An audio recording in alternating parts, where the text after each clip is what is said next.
But most of the gold there is owned by someone, as opposed to being, if you like, the liquidity for the bullion banks to draw upon. So it's an interesting, it's a question we would all like to know the answer to.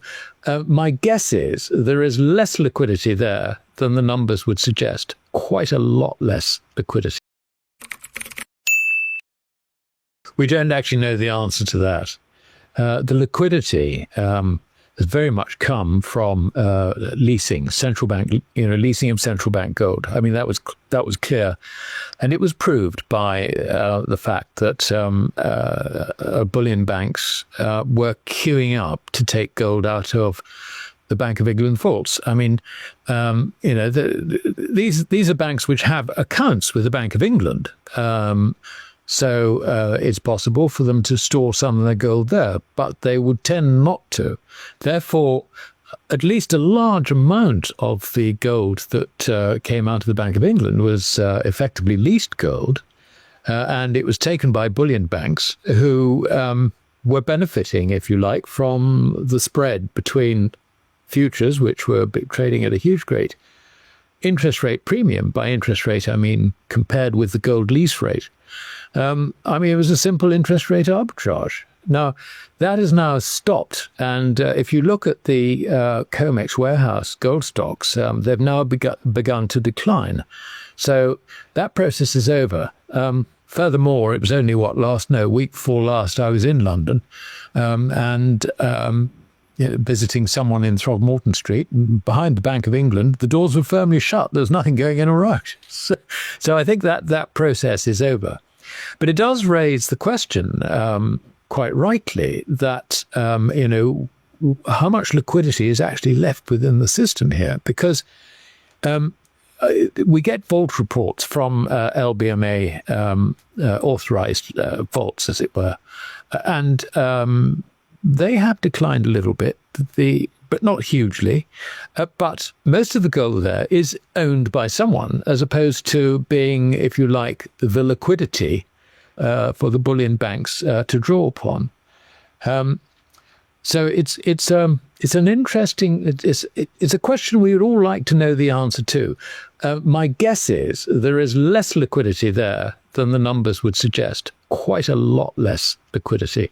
I wouldn't be surprised if we're looking in the hundreds of tons rather than the thousands of tons. So, and this is very important, given that the demand from China and other East Asian nations, seem to be continuing apace. They're continuing to get hold of virtually every ton of gold that becomes available. So, yeah, the liquidity situation I don't see really improving.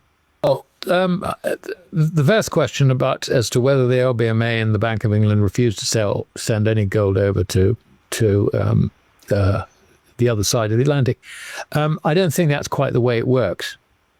Basically, if you have gold or you have leased some gold and the opportunity is there, that is what drives the move over. It's actually got nothing to do with the LBMA, so long as the members of the LBMA behave within its rules and regulations. As far as the Bank of England is concerned, there is a problem because if you lease gold, then that gold is your property over the duration of the lease. And it could be that if you lease gold, say for, let's say 5 years or something like that, which, not unusual, I would suggest, then you can pass that gold on to other people, rehypothecate it. Because, why do you have gold? You have gold basically as a bank to use as collateral, to collateralize deals. So I think from both the LBMA and the Bank of England's point of view, they're rather limited in terms of what they can do to discourage gold from flowing across the Atlantic. The market would probably do it, if you like, insofar as if there is a shortage of gold in London, then the lease rate should rise. And that might generate a bit of interest, if you like, to get gold back. And if you look at the last vaulting figures, I think I'm right in saying that the Bank of England numbers were down a little bit, but the LBMA numbers were up a little bit. No, it's not the total thing, because the LBMA vaults, which are recorded, are vaults within the M25, which is the circular motorway that goes around London. There are other vaults outside, I guess. And also, of course, we've got other vaults in other parts of the world, particularly places like Switzerland and so on. So, this is just part of the whole situation, as it were. And I think it would be a mistake to read too much into fault moves, if you like, changes in faulting levels in London and also in the Bank of England. Well, so far as we are aware, the Treasury is not involved with this movement of gold at all. If it was, then this gold wouldn't be appearing in the COMEX warehouse statistics.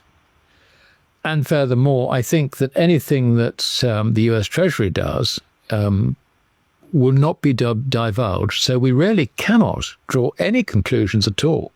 All we can do is drum up some conspiracy theories, and that's not something I'm really prepared to get involved with. Well, good question. I mean, they're bought in the market by presumably U.S. pension funds and U.S. insurance companies. They are being bought, let us say, also by offshore insurance companies. I mean, places like the Cayman Islands have a lot of captive insurance businesses, which are American in terms of their underlying liabilities. So they would buy them to match their liabilities. But of course, if you've got sellers in the market, if the price is driven by sellers, then the prices are going to fall. In other words, the yields rise.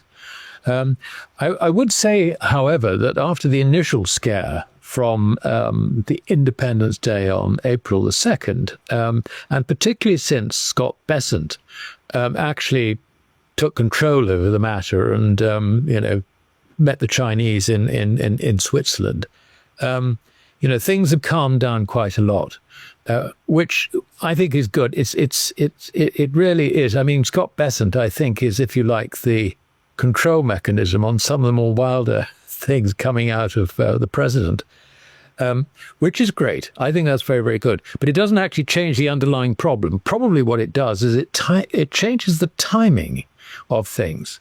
I mean, for example, we've seen gold sell off over the last few weeks, really since it rose up to that 3,500 level.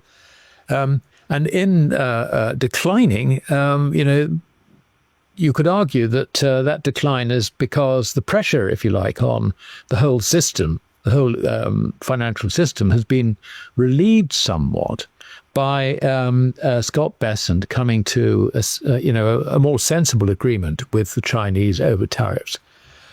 But the dynamics of the situation are still extremely poor. I mean, basically what we have is, this is something that so few people actually understand, is we've got this credit bubble. It's the largest credit bubble in history. And if you have difficulty trying to understand that, just look at the debt side, because credit equals debt, always. Two sides of the same balance sheet. And you look at the amount of debt around, and the amount of debt which is bad debt, particularly as interest rates tend to rise. Now, I know everybody's saying it's going to fall, but that's another Keynesian bit of rubbish. You can see that this bubble is ripe to pop. And I think we've said this, to your audience before, that the situation in many senses is very similar to 1929. You had a credit bubble fueled, if you like, in the late 1920s, the roaring 20s, which then coincided with the introduction of the Smoot-Hawley Tariff Act of 1930. And, we have the same thing today. We've got a massive credit bubble, the largest ever in history, and we have Trump's tariffs. Now, fortunately, Scott Bessent has been taking the worst of that out. But, we're in this sort of dreamland where we think, oh, well, this is the art of the deal. You sort of say something completely outrageous and then you come back. I think, no. Who actually controlled things in Switzerland? It was the Chinese. The Chinese actually, okay, they don't like to see tariffs. I can certainly understand that. But actually, their exports elsewhere are considerably more important to them than exports in America. They have deliberately moved away from a reliance on sales of Chinese goods into America. So, yeah, it hurts a bit, but this is why they were quite happy to raise tariffs. Every time Trump decided it was going to be 140%, I mean, they would raise them as well. And, which basically meant there was going to be no trade. Who backed off? The Americans. They had to, because it was so ridiculous. And so the Chinese actually, I think, in terms of the art of the deal, it was the Chinese who actually won that one. And I think you might find that there are going to be further problems, not necessarily just with China, but elsewhere. And of course, the other thing that is done is it's basically united the ASEAN nations, all the East Asian nations, like Thailand and Vietnam and Cambodia and even Myanmar and so on and so forth, into a trade agreement. Oh, and also, incidentally, Japan and South Korea into a trade agreement with China. Free trade. They know that they're far better actually trading with each other than trying to trade with the lunatic policies coming out of America. So it's actually strengthened China's hand in the geopolitical sense enormously, which I think, this wasn't a policy that was sensibly thought through by the U.S. government. The latter, I'd say, because the point about gold, the role of gold is to give credit its value. And so long as credit is not attached in its value to gold, it is going to continue to lose its purchasing power. What we're doing by holding gold is we're getting the hell out of credit. It's really as simple as that. The end game, well, we'll see how it plays out. I wouldn't expect to, rush out and start sort of, buying vegetables and other things, sourdough loaves, by using gold or silver or whatever.